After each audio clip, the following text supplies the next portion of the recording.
جن صاحب چائنا میں پیپلز لبریشن آرمی کے 90 یوم تاسیس کے موقع پر آرمی پریڈ نکالی گئی اور جو ان کے صدر تھے انہوں نے بھی جو فوجی یونیفارم تھا، جو فوجی وردی تھی وہ پہنی ہوئی تھی۔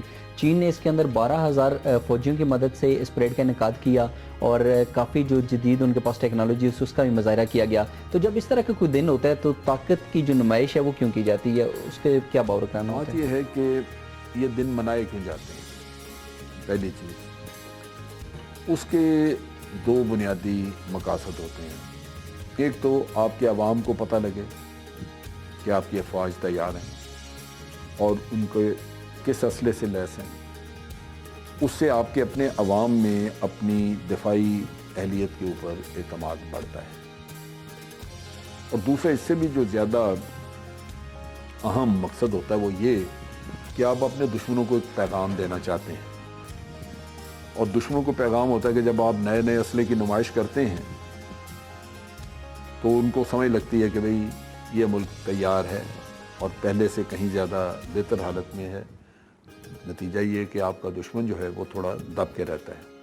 یہ تمام ملک کرتے ہیں۔ اس کی ایک سیریمونیل ویلیو بھی ہے کہ آپ کی افواج کے لیے ایک ایسا دن آ جاتا ہے جہاں ان کی سروسز وغیرہ وہ ریکگنائز کی جاتی ہیں، لوگ تقریریں کرتے ہیں، اسپیشل زمینیں نکلتی ہیں اخباروں کے، تو اس کو ایک عوامی رنگ مل جاتا ہے کہ افواج جو ہیں وہ بیرکوں سے نکل کے جیسے عوام کے ساتھ شانہ بشانہ کھڑی ہو گئی، عوام دیکھنے بھی آتے ہیں اپنی فوج۔ تو اس لحاظ سے اس کے 2-3 مقاصد ہیں۔ زندہ قوموں کی ایک طرح کی ایک روایت بن چکی ہے جو چلتی رہنی چاہیے۔ صحیح جن صاحب، اس دوران جو ہے وہ کہا جا رہا ہے کہ 100 سے زائد جو جنگی طیارے تھے وہ آسمان کے اندر گردش کرتے رہے، تقریباً 6,000 سے زائد جو ٹینک اور توپیں تھیں ان کو دکھایا گیا، اور جو چین کی وزارت دفاع ہے ان کے مطابق نصف سے زیادہ وہ ہتھیار تھے جن کو پہلے کبھی شو نہیں کیا گیا۔ تو اس میں بھارت اور جو دنیا کے دیگر ممالک ہیں ان کی طرف کوئی خاص اشارہ تھا؟ بنیادی طور پہ آپ ایک میسج دینا چاہتے ہیں جس سے پتہ لگتا ہے کہ بڑی ماڈرنائزیشن ہو رہی ہے، آپ کی فوج جو ہے وہ آرمی نہیں ہے جو کسی زمانے میں تھی پہلے، اور آپ نے سمجھا کہ جی اس وقت ہم نے چین کے ساتھ مقابلہ کر لیا تھا۔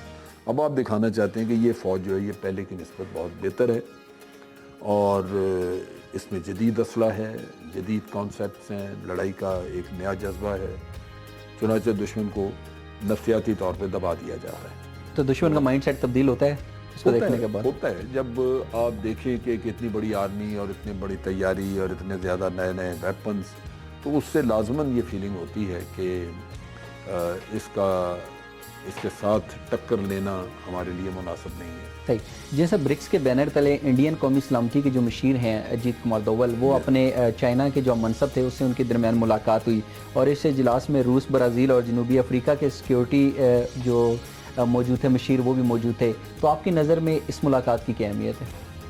دیکھیے، اگر تو باقی لوگوں کی موجودگی میں ہوئی ہے ملاقات تو وہ تو ملاقات برکس کے معاملے میں ہی ہوگی، اس کا ڈوکلام وغیرہ کے ساتھ کوئی ڈوکلام کے ایشو کے ساتھ اس کا تعلق نہیں ہوگا۔ تو میرا اپنا خیال ہے کہ ضرور انہوں نے کوئی سائیڈ لائن پہ یا ادھر ادھر انڈینز نے کوشش کی ہوگی کہ چائنا کے ساتھ کہیں بات چیت ہو جائے، اور اگر ہوئی ہے تو بات چیت اس لحاظ سے مناسب ہے کہ اگر تمام مسائل اور جھگڑے بات چیت کے ذریعے حل کر لیے جائیں تو پھر آپ بڑی تباہیوں سے آپ بچ جاتے ہیں، ورنہ جنگ تو تباہی کا نام ہے، جنگ دونوں طرف نقصان پہنچاتی ہے۔ کبھی نہیں ہوا کہ جنگ میں صرف ایک طرف کا نقصان، کم اور زیادہ ہو سکتا ہے لیکن دونوں سائڈز کا نقصان ہوتا ہے۔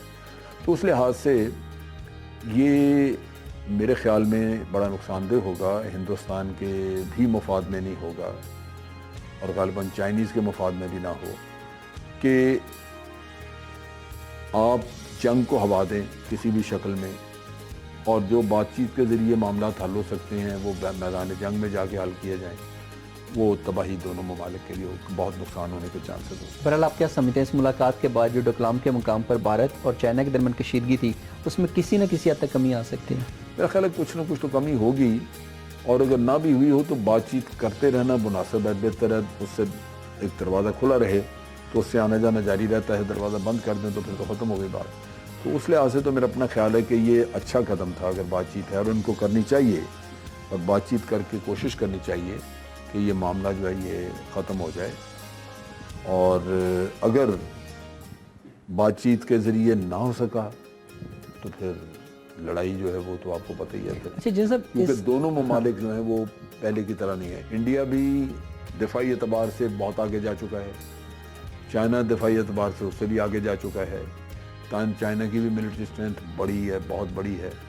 انڈیا بھی اگر اپنی تمام قوت لے کے آتا ہے تو آپ امیجن کر سکتے ہیں کہ دونوں فوجوں کا کتنا بڑا نقصان ہوگا. ویسے آپ کیا سمجھتے ہیں مستقبل کے اندر ان کے درمیان کشیدگی کس حد تک بڑھ سکتی ہے، جنگ کی جانب بڑھ سکتی لگتا نہیں. میں اصلی یہ سوچتا ہوں کہ اگر چینیوں نے بڑا دبایا تو انڈیا پیچھے ہٹ جائے گا، ہے صرف دبانے کی اور بجائے؟ اگر چائنیز جو ہیں وہ نہیں دباتے تو کوئی نہ کوئی جنگ پھر چھڑنے کے چانسز موجود ہیں. صحیح. لیکن ایک چیز واضح ہے کہ چائنا اپنے علاقے پہ قبضہ ہر حالت میں چھڑائے گا، بات چیت کے ذریعے ہو یا جنگ کے. چائنا کا یہ بہت بڑا اس وقت عزت اور بے عزتی کا مسئلہ ہے، اس کی سوورینٹی کا مسئلہ ہے. اگر چائنا اس پہ چپ بیٹھا رہے اور انڈینز بھی یہ جگہ نہ چھوڑیں تو پھر چائنا کے لیے بڑا مشکل ہے کہ وہ دنیا کو بتا سکے کہ میں بھی ایک عالمی قوت ہوں. آپ کو تو خطے میں پڑ گیا انڈیا اور آپ اٹھ نہیں سکے. تو چائنا جو ہے وہ خالی کروائے گا، اور اگر اس طرح خالی نہ ہوا تو کسی نہ کسی وقت وہ پھر طاقت یوز کرے گا. جن صاحب اس سے پہلے چین کا ایک موقف تھا، وہ یہ کہتے تھے کہ جب تک وہاں سے بھارتی افواج جو ہیں وہ پیچھے نہیں ہٹتی تب تک ہم بات چیت کی جانب نہیں بڑھیں گے. اس موقف کے اندر کوئی تبدیلی نظر آتی ہے؟ وہ درست ہے، اس میں کوئی زیادہ تبدیلی نہیں ہے، کیونکہ جو باضابطہ بات چیت ہونی تھی اس پہ وفود کے درمیان وہ نہیں ہے. وہ باضابطہ بات چیت کا کوئی قصہ نہیں ہے. جو بات چیت ہے وہ کہیں سائیڈ لائن پہ یا جونیئر لیول پہ سیکنڈ تھرڈ ٹیئر کے لوگ جو ہیں وہ آپس میں تو تھوڑی بہت بات چیت کر رہے ہیں. میرا نہیں خیال کہ اس کو آپ یہ کہہ سکتے ہیں کہ چائنا نے کوئی اپنا سٹانس بدلا ہے. چائنا کا سٹانس اب بھی یہی ہے. فرق صرف یہ ہے کہ چائنا کب تک یہ سٹانس رکھتا ہے.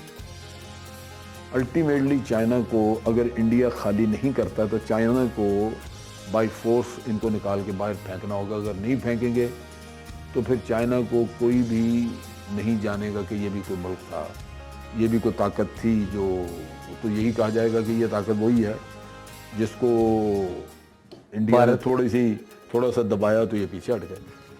وہ کر نہیں سکیں گے. چائنیز جو ہیں وہ اس معاملے میں ان کو الٹیمیٹلی ڈیسیژن لینا پڑے. اگر انڈیا نہیں پیچھے ہٹتا چائنیز کو پھر لیکن آپ سمجھتے ہیں کہ بھارت وہاں تک اس کشیدگی کو نہیں جانے دے گا، اس سے پہلے ہی معاملات ان کے آپس میں adjust ہو؟